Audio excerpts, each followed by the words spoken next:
Hi, everybody, and welcome to the Scottsdale Big Book Study, where we will study the Big Book of Alcoholics Anonymous. My name is Maria F., and I'm a recovered compulsive overeater. I'm from County Dublin in Ireland, and I'll be your host for today's study. Our co-hosts today are Nancy J., Sue L., Audrey N., and Nancy. Sorry, I said Nancy J. If you have any questions or any concerns during the meeting, please contact either myself or any of the co-hosts, and you can do this by private message in the chat function. Please note that the speaker today, Harlan G., will be recorded for the duration of the workshop. However, the question and answer session which follows, that will not be recorded. And today that will be hosted by Sue L. We also ask if you could please make sure that you keep your microphones on mute at all times during today's study. And also please turn off your video if you're exercising, if you're eating, or if you need to step away from your screen for any reason, please do disconnect your camera. We also will disable the chat function for the duration of the workshop. We'll open up the chat function 10 minutes before Q&A. So if you've got any questions that you'd like to ask Harlan, please do. If you don't want to speak, please put them into the chat function, and then Sue will call out the question out to Harlan. So we'll now turn over the meeting to Harlan G. in Scottsdale, Arizona. Good morning to you, Harlan. Thank you. Thank you, Maria. I'm very, very glad to be here. And since this is the time when we are most happy to be living in Arizona, you can eat your hearts out. It is now 66 degrees, headed for 71. So it's quite pleasant here, very, very pleasant here. So glad to be here. I hope you're having a great day. And I hope whether you're listening to this on a podcast or you're listening to this live as I'm doing it, that you're doing well. We have been talking about step number 3 and some of the misconceptions about step 3 are that in step 3, you turn something over to God, or you turn your life and your will over to God, and nothing could be further from the truth. In step 3, all you're doing is you are making a decision to do the rest of these steps. You're making a decision to do 4 through 12 every day for the rest of your life. And when you do 10s, 11s, and 12s, you're doing 4 through 12 every day. And you are just taking an assessment now in this part of the book. And when we get started, we're going to get started on page 62. This is the how and the why of it. We're going to start on page 62, bottom paragraph. This is the how and the why of it. What we've talked about so far is that we need to take a very honest assessment of ourselves. Am I a compulsive overeater? And there are questions that we want to ask ourselves. The first question is, can I stop eating certain things once I've started? And because that goes to the allergy of the body, that means we have half the disease right there. About half the disease is the allergy, the other half being in the mind. But I cannot, once I start eating candy, once I start eating Doritos, cookies, potato chips, French fries, fried foods, bagels, challah, once I start eating certain things, there is no way for me to get the toothpaste back in the tube. I am absolutely at that moment beyond my control, beyond anything that I can control. And that zeal that I have for more and more food was something I could not and did not understand at any level. It seemed to me, and I was right, that when my friends would eat food, the more they ate, the less food they wanted, the less interested in food they became. In my body, the more I ate, the more I want, the more I want, the more I eat, the more I eat, the more I want, and it's just endless. It's endless. And the other half of it is in my mind, because I have a twist of the mind that locks in on that sense of ease and comfort that comes instantly for me by eating certain foods. Steamed broccoli will just not fill the bill. steamed cauliflower will not fit the bill. What I want are all the things I just talked about. I'd rather be intimate with Captain Crunch than intimate with any other human being on the face of the earth, because he can offer me a comfort level that nobody else can offer me, because he's loaded with sugar. So Colonel Sanders, it's Saturday night. I'd have my threesome tonight, me, Little Debbie, and Sarah Lee. And once in a while, if we got real randy, we would invite Ben and Jerry, we would invite Colonel Sanders, maybe we would invite Wendy or Ronald McDonald. It just depended on the mood that we were in at that time. But the bottom line is that food does something for me that nothing else seems to do. And when we have open discussions about the buildup of human emotions, we often think of little babies, little tiny infants who are compulsive overeaters. And we say, well, how can a little baby have a buildup of human emotions? They don't have bills to pay. They don't have BS to put up with. They don't seemingly have any problems. But here's what little babies do exemplify for us very, very beautifully.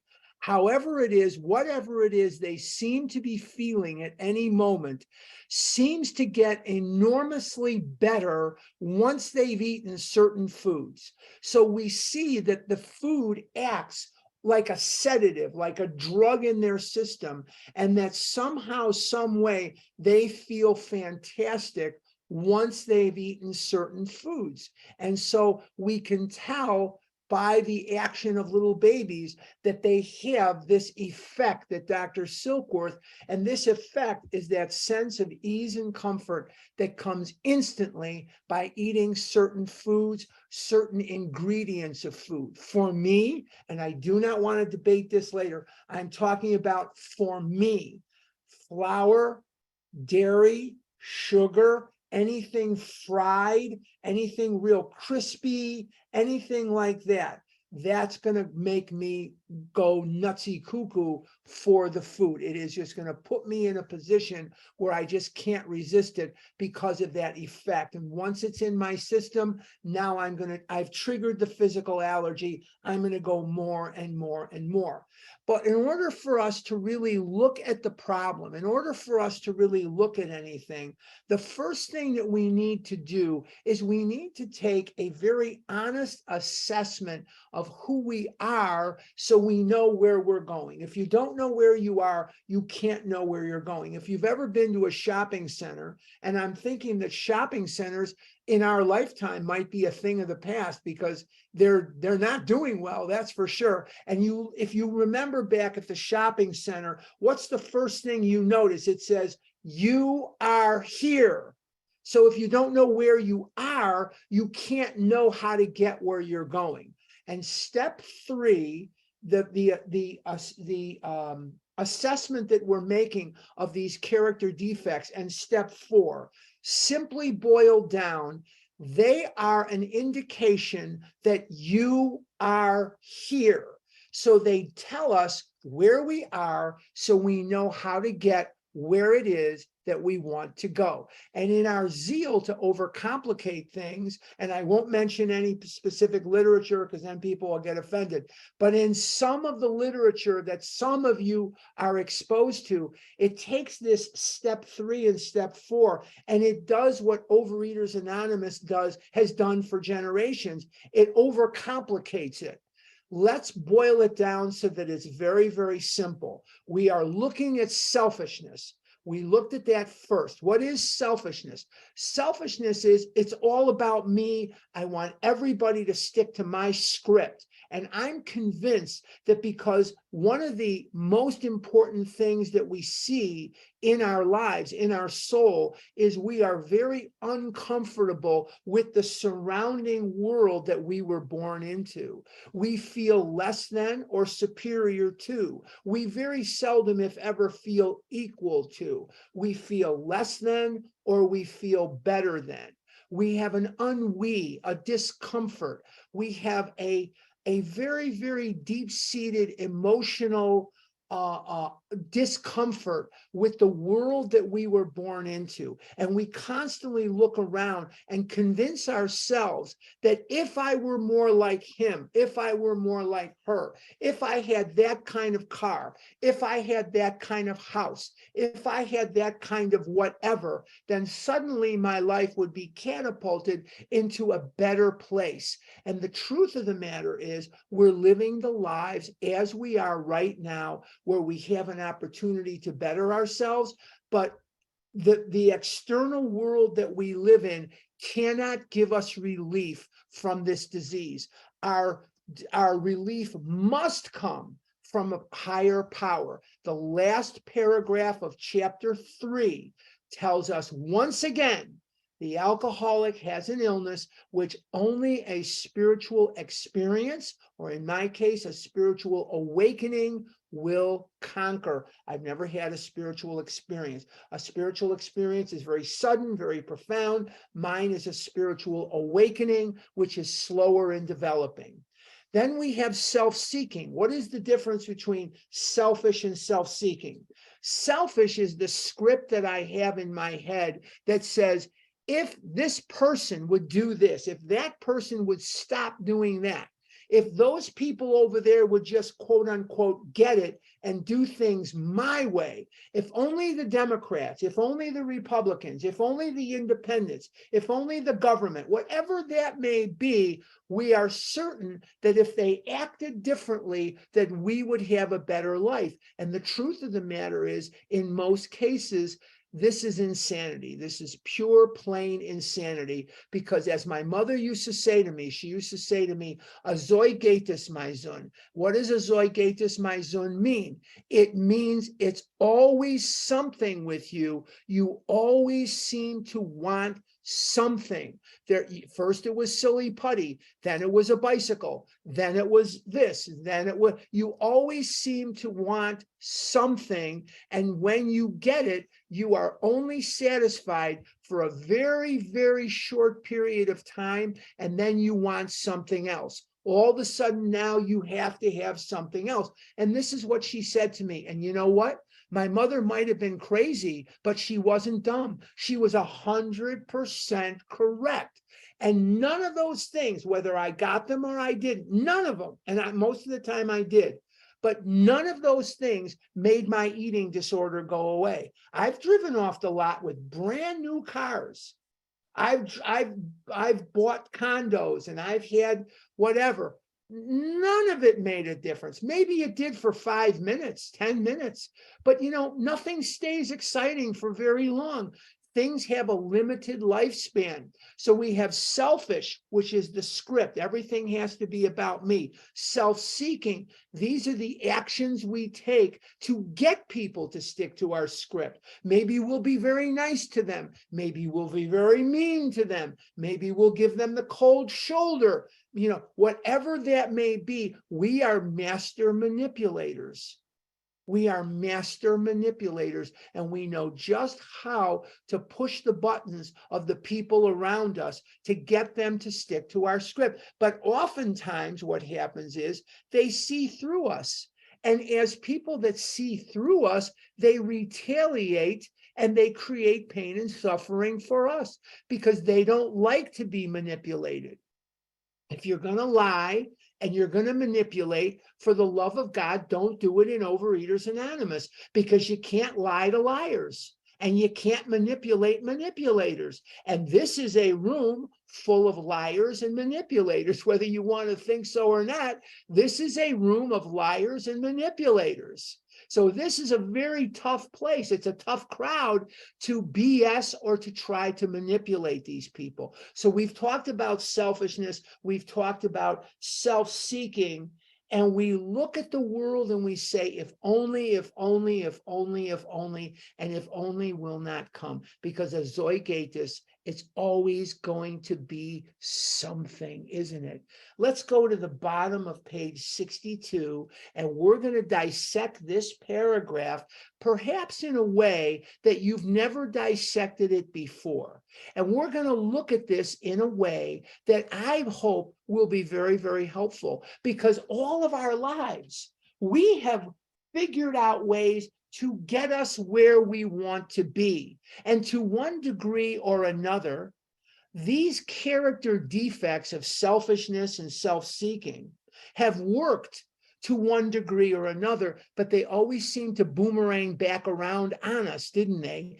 And all of a sudden, what was working at one point is not working anymore. People stopped allowing themselves to believe our baloney, and things just went south very, very quickly. But let's take a look at this paragraph that begins with, this is the how and the why of it.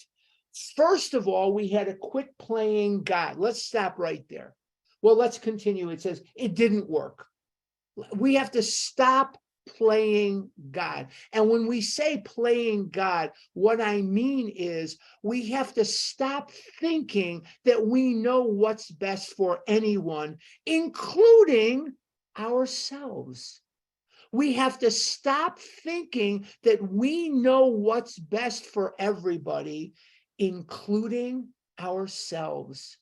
So we have to really believe that we do not know why Fred should stop picking his nose, or why Susie over there should marry Mike, or why my kids should get a different degree, or why this one or that one. There's all kinds of lies that we tell ourselves in our tempestuous, ego-driven drive to control the world around us. We know what's best. Just ask me, I'll tell you, while my life is up in flames and I'm getting fatter and bigger and bigger and bigger and less healthy and less able to walk, to get in and out of a car, to wear clothes, to look good, to function in the world. But yet I think I have all the answers for everybody. And the truth of the matter is I don't. I have a very, very dear friend of mine. He lives in the Bay Area. Very, very wealthy, very good boy. I love him. I've known him 50, almost 60 years. He's 400 pounds. He's dying. He's dying. I met up with him in Chicago. He was there visiting his mother. I was there for my high school reunion, and we spent some time together. He can barely walk. He can barely get out of a chair. But when I mentioned in the past about doing what I do, he thought it was the dumbest, stupidest, most ignorant, idiotic idea he had ever heard. And every time I see him, he's bigger and bigger and bigger. You know what I can do about that? Recover, recover, and recover. There's nothing I can do about it. I can just recover myself. And just because I think I know what's best for another person, you know what? That's not true. That's a lie that I tell myself. It's a lie that I tell myself.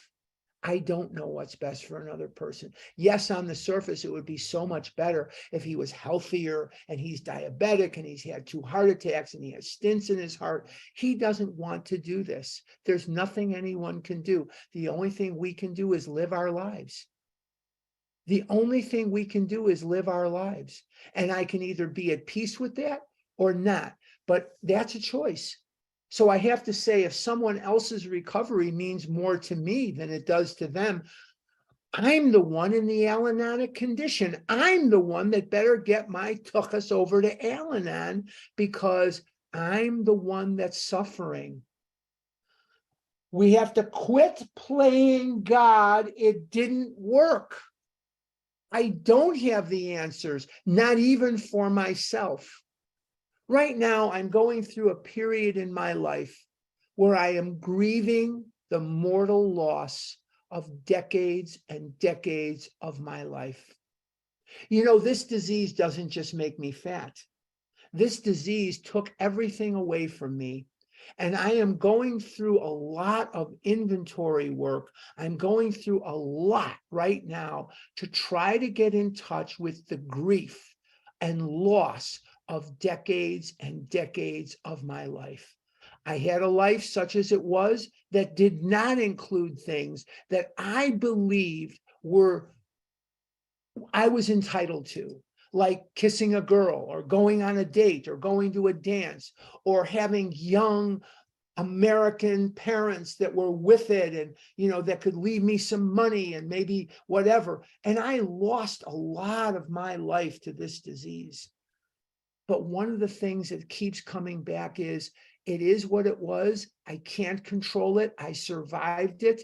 And as it says in the end of Moby Dick, I survived, so I alone could tell thee.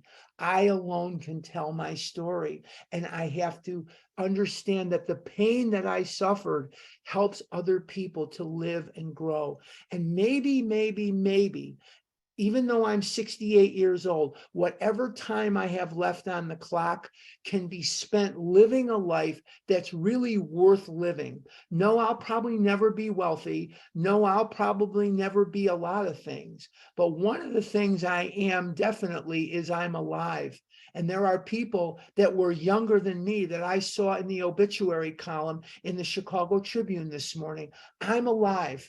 And one of the things I'm going to try my best to do is do what they told me as a child. And what they told me as a child, Holocaust survivors that my father knew would grab my face like this and say, live until you die. And I'm going to do the best I can to live until I die. That's all I can control. I will never go back to high school and have some girl pass a note to me that says, you're cute and meet me behind the whatever and do whatever. They're not going to laugh at my jokes. They're not going to flip their hair and go cuckoo bananas when I'm around like they did my friends. I'm thinking to myself, he's not that funny. Why is she laughing so hysterically? I didn't get it. I didn't understand what the hell was going on.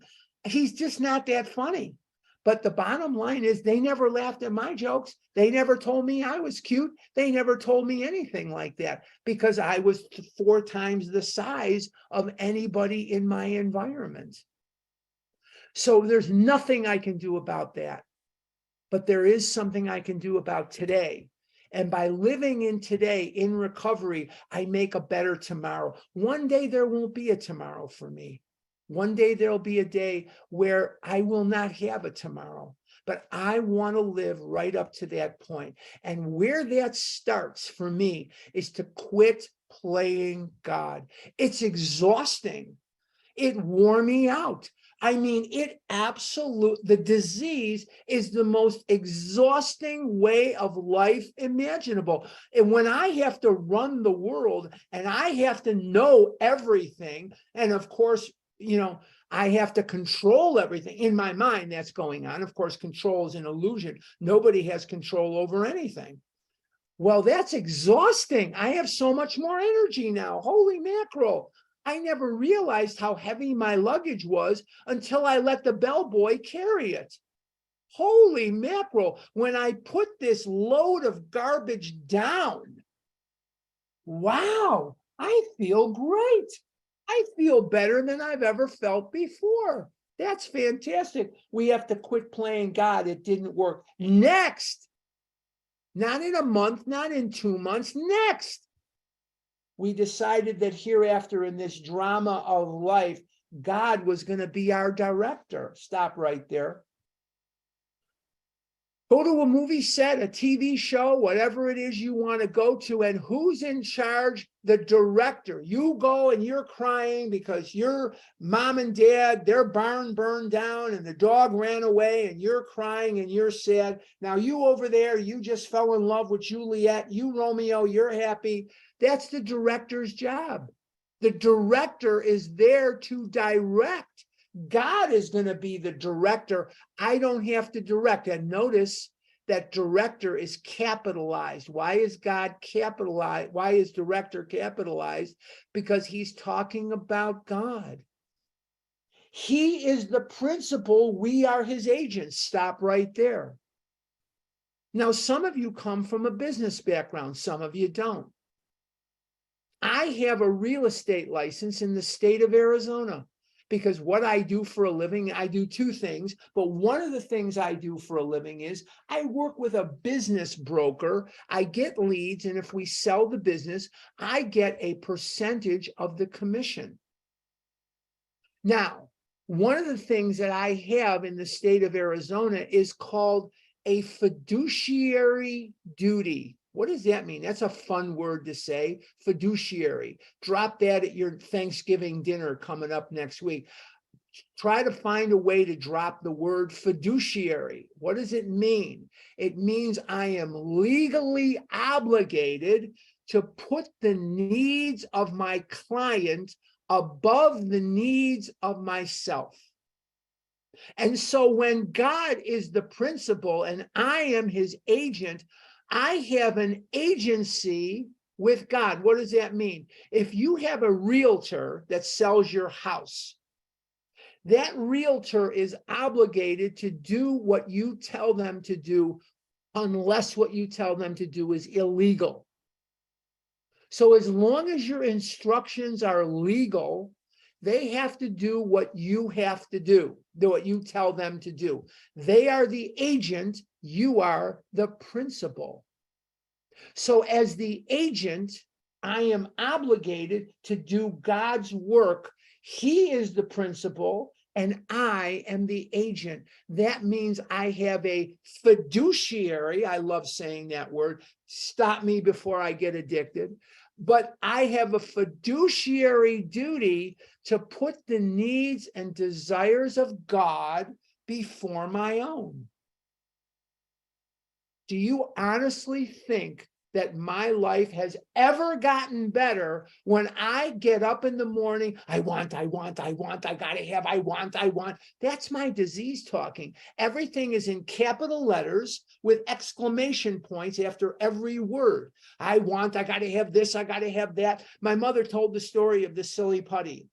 And I yelled at her. I was screaming at her because she wouldn't get me silly putty. And at that moment, I believed that if I didn't have silly putty, that the world was going to come to an end. I was telling this story the other day. I'll tell you this story again. I was probably 12. So it's 1966. And it was a Friday in the summertime, and my mother had pneumonia. She was in Bethesda Hospital. Bethesda Hospital is condominiums now. It's not even a hospital anymore. It wasn't much of a hospital then, but it's condominiums now. I wonder who got the one that with the big operating room or the waiting room. That would be the condo I'd most want because they're big, and they're well done. But anyway, maybe I'll have Melissa buy that for me one day. But anyway, the bottom line is that my mother was in Bethesda Hospital with pneumonia. And it was a Friday, and we rode our bikes to McDonald's. There is still a McDonald's right by my house. It's one of the first ones ever. McDonald's started the McDonald brothers were in California, but Kroc was a Chicagoan from Oak Park. So we rode our bikes over there, and they had a giveaway. They had this big display. You could get a license plate for your bike.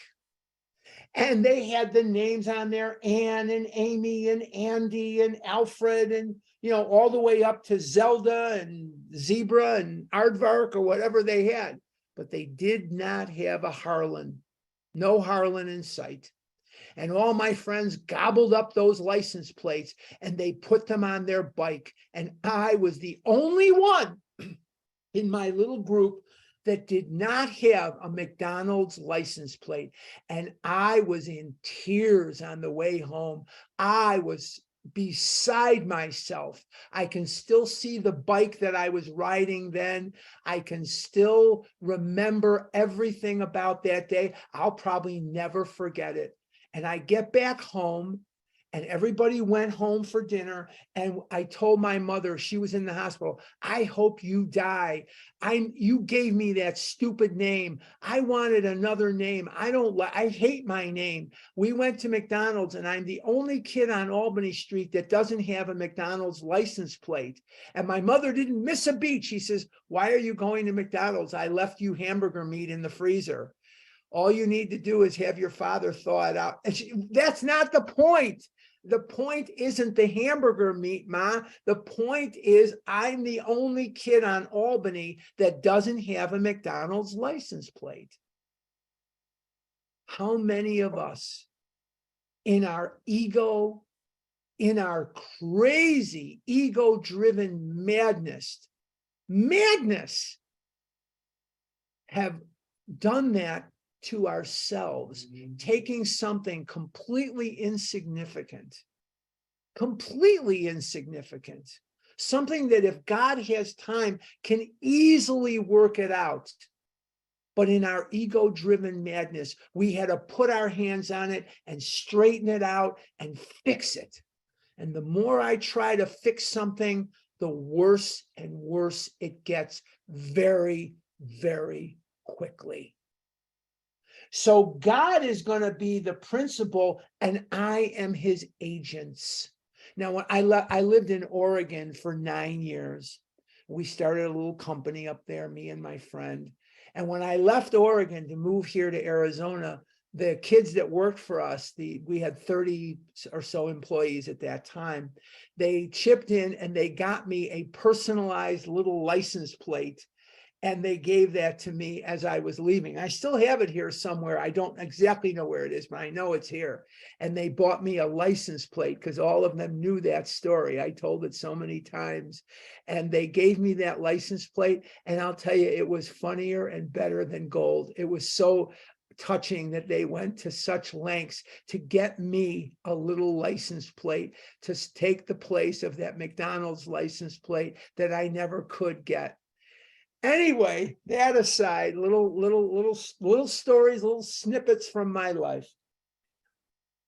He is the Father and we are his children. Notice that his Father and his are capitalized. Now, some of you, and I can hear very well, some of you say, well, my dad was a putz. My dad wasn't a putz. I'm talking about you in your brain are saying, yeah, but my dad was a bit of a putz. We're not talking about your earthly dad. We're talking about your heavenly dad. And some of you had dads that did bad things. And some of you had dads that were fantastic. It doesn't matter. That's not the point. The point is we're talking about your heavenly Father, the perfect dad, the dad that knows how to take care of you and does it every minute of every day. He is the Father. We are his children. Most good ideas are simple, and this concept was the keystone of the new and triumphant arch through which we passed to freedom. Bill uses a lot of construction examples. He had a background in stocks and bonds, but he also had a background in construction. He came from Vermont, and as a young boy, he did a lot of side jobs, little things for construction companies that were up there. So he uses a lot of arch and keystone examples and construction examples from his own life. Now we're going to go to the page 63, the very top, and this is the paragraph with the third step promises. These are the third step promises. And this is pure poetry. This is pure beauty. There are very, very few places in the world that a person could point to find more beauty in the prose, in the words, than this next paragraph. It is just exactly as timeless today as it will be 20,000 years into the future. This paragraph is timeless. When we sincerely took such a position,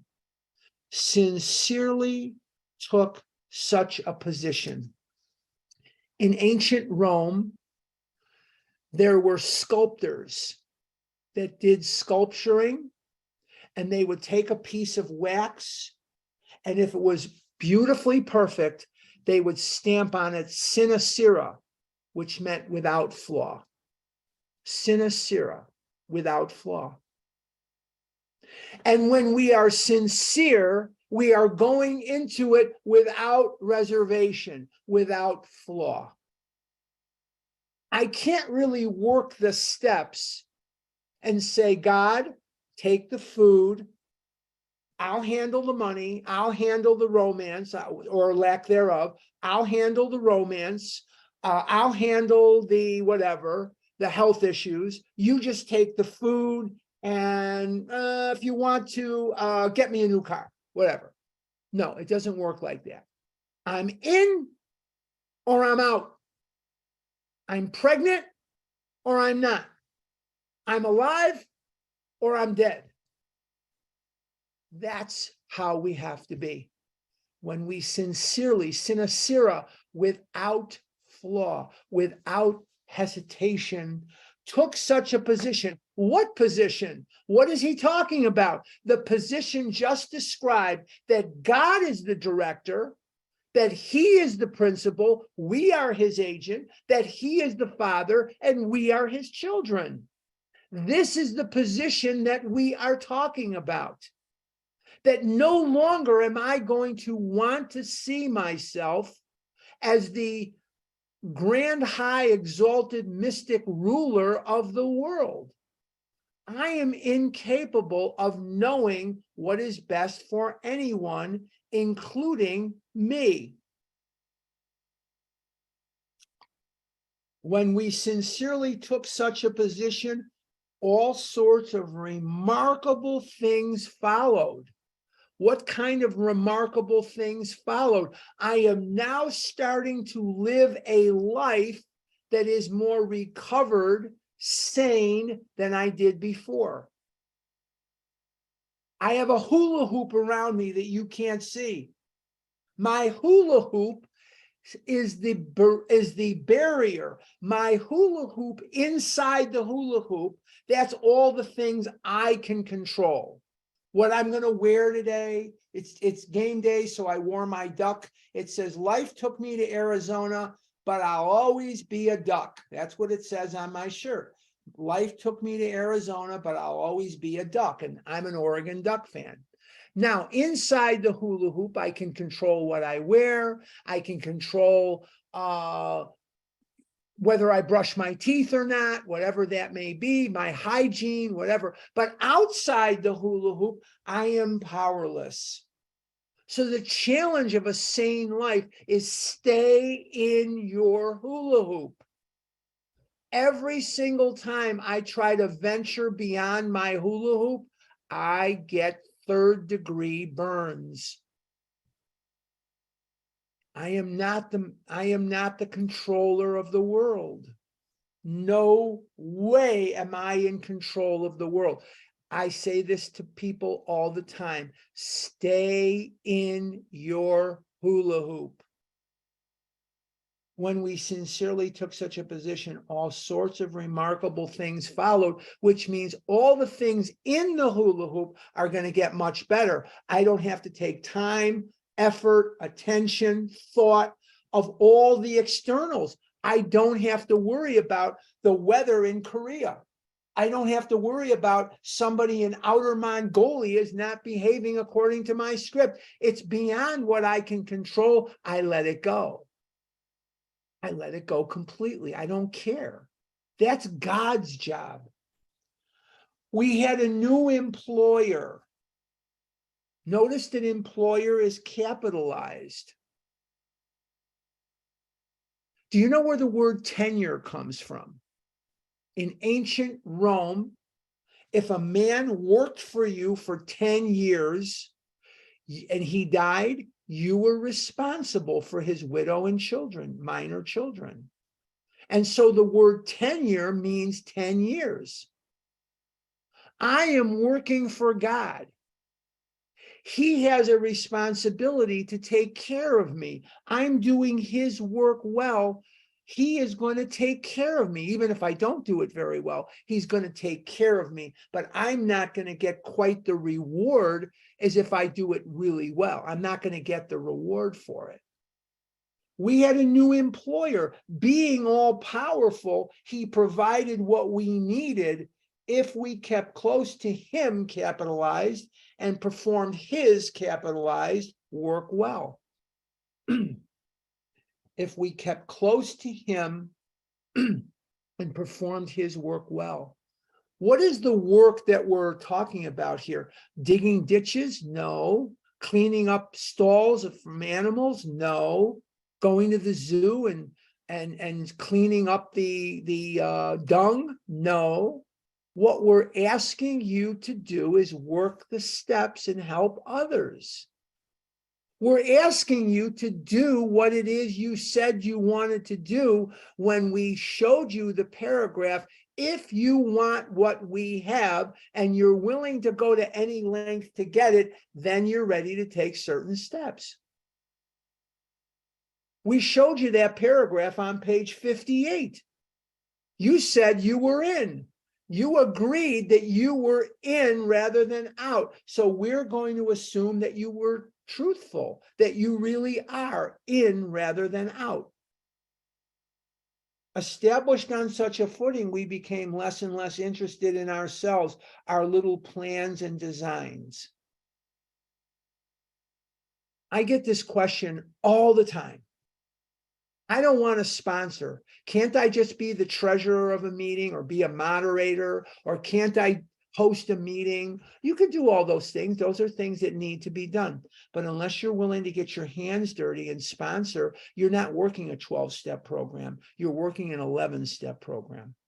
You know, every time I speak to one of my sponsees at the end of the conversation, I say to them, thank you for helping God keep me out of the food for one more day. You know why I say that to them? Because they help God keep me out of the food for one more day. That's why. When they make that effort to call me, when they make that effort to get out of themselves and give me a phone call for those 3, 5, 6 minutes, whatever that takes to talk to the person, I am thinking less about me and more about them. And my God, it makes me feel better. One of the things that this disease brought into my life from a very, very early age on was self-doubt and self-hatred. I hated myself and I wanted to die. And I felt like there was no reason why I should try at anything, because after all, I'm just going to fail. Why try? I'm just going to fail. So I gave up on everything. I gave up on everything. And I never got the results from the work I never did. I didn't do the long-term homework assignment. I didn't study for the test, but yet I was upset when I didn't know the answer. For 5 minutes, 4 minutes, 6 minutes, when I'm thinking about someone else, I feel better about who I am, and self-loathing starts to abate. Self-loathing starts to recede when I can get out of myself and I can think about someone else for just those few minutes. I am doing the work that God has put in front of me when I sponsor, because this is worthless unless you pass it on. That's why we want to get you through the steps as quickly as possible. Question that I always get asked, where does it say get through as quickly as possible? It doesn't. But what it shows you is 2 days, and then they started going, and within a short period of time, they were sponsoring other people. When I have a protracted process where it's taking me months and months and months to get through the steps, that's when I'm in trouble. How long could I hold my breath underwater? Not long. Not long. And in this self-loathing, it improves when I do self-esteemable activities like helping someone else with no expectation of a return. That is so foreign to my nature. That is so foreign to my nature, to help another person and not be going quid pro quo. Quid pro quo is a legal term. It's Latin. And what it means is you do this and I'll do that. Quid pro quo has to go out the window, and altruism has to take its place. Altruism is helping another person with no expectation of a return. Dr. Silkworth calls us an altruistic movement. The Oxford groupers practiced altruism, helping another person with no expectation of a return.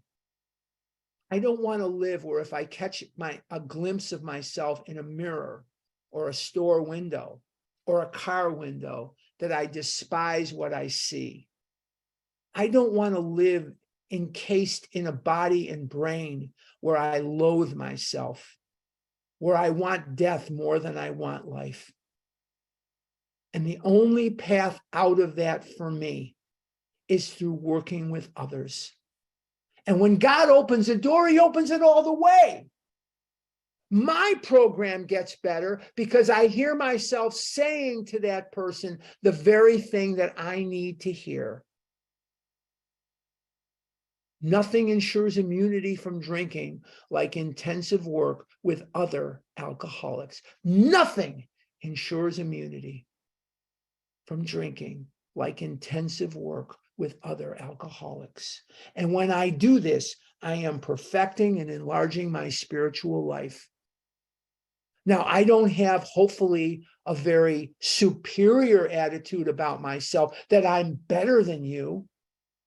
But the most beautiful, the most comfortable, and the most productive posture is that I am equal to you. Not better, not worse, equal to you. I am indeed what I've always wanted to be, another bozo on the bus. I don't have to be the fattest kid in the school.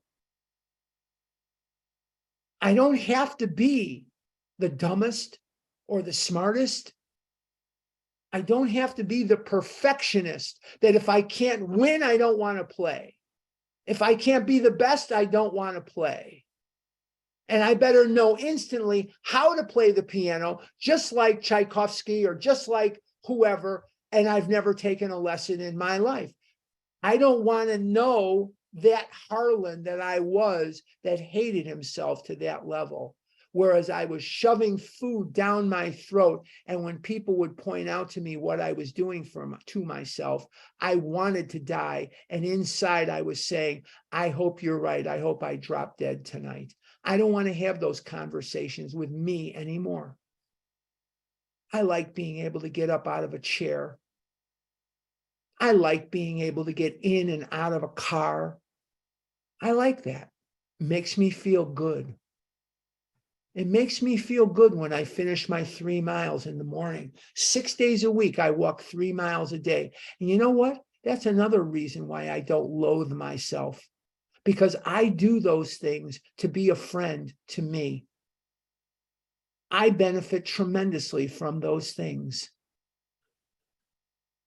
More and more, we became interested in seeing what we could contribute to life. Thanksgiving is just a few days from now.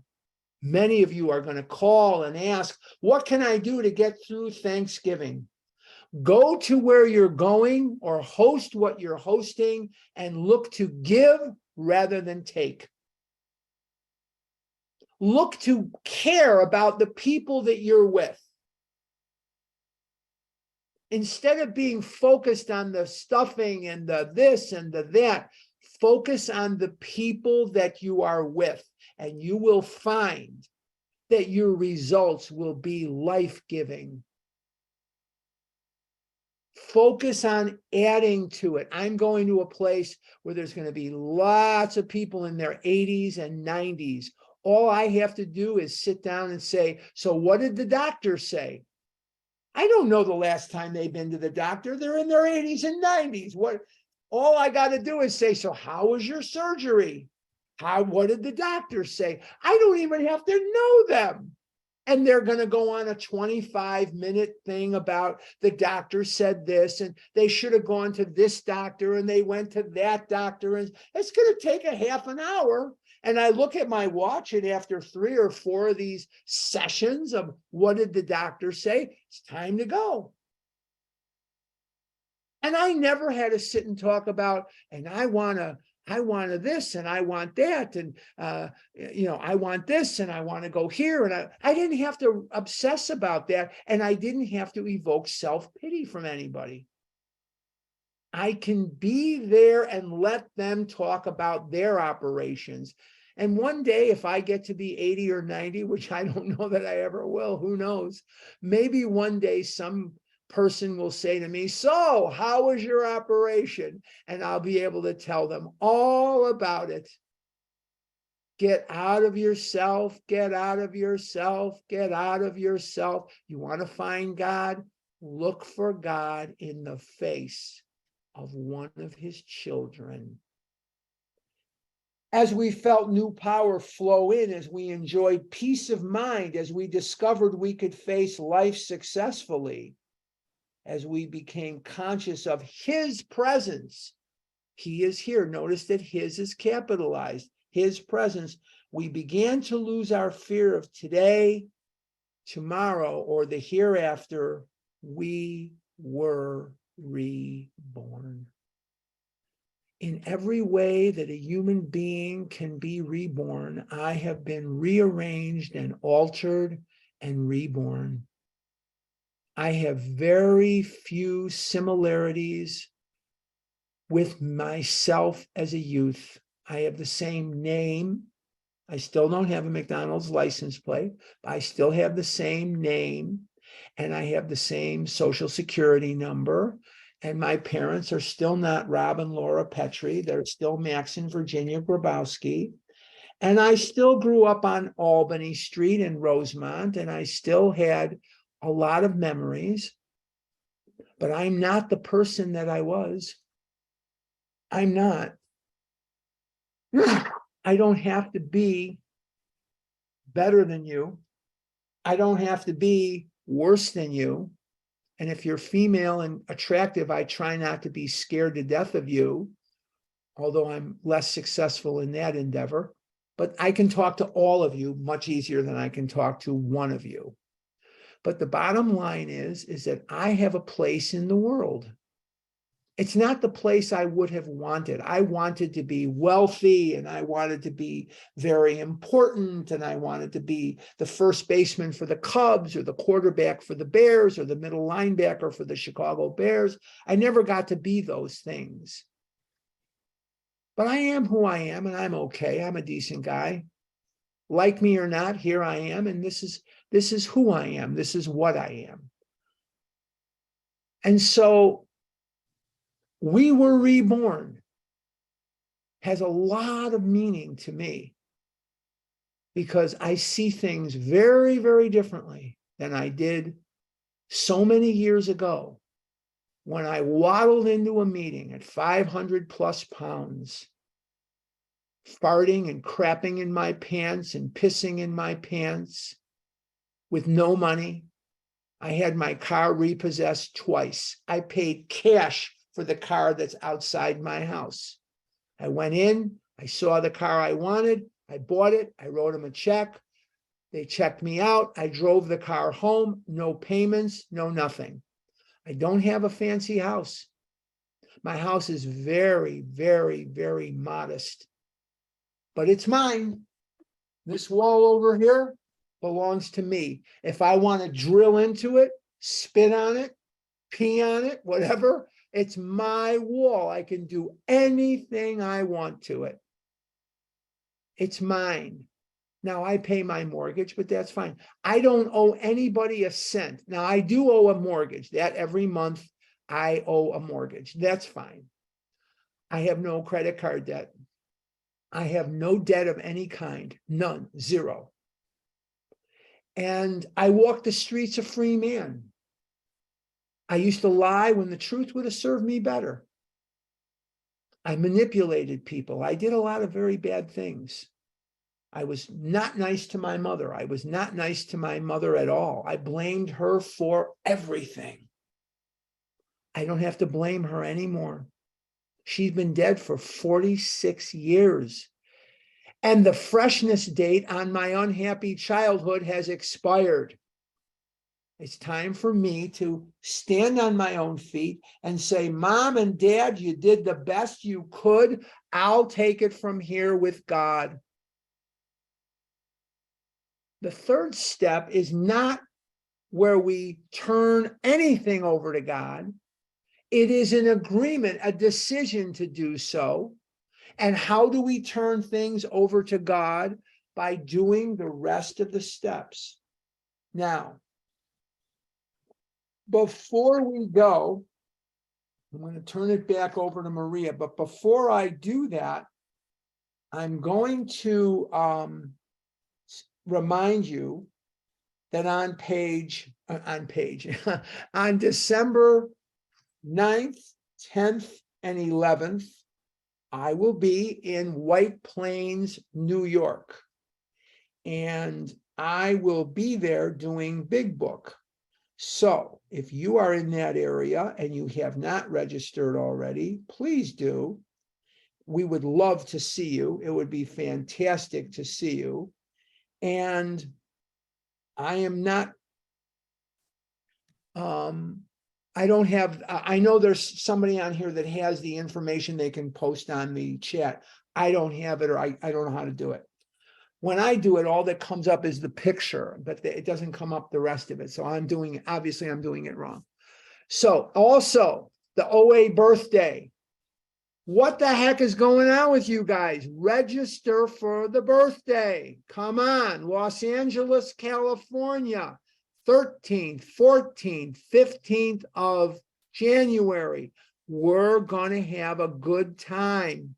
We're going to learn things. We're going to have a life-changing convention. We have been without each other in person for several years. Come on. What are you scared of? Come to the OA birthday. Register oabirthday.com. If that's not working, OA birthday.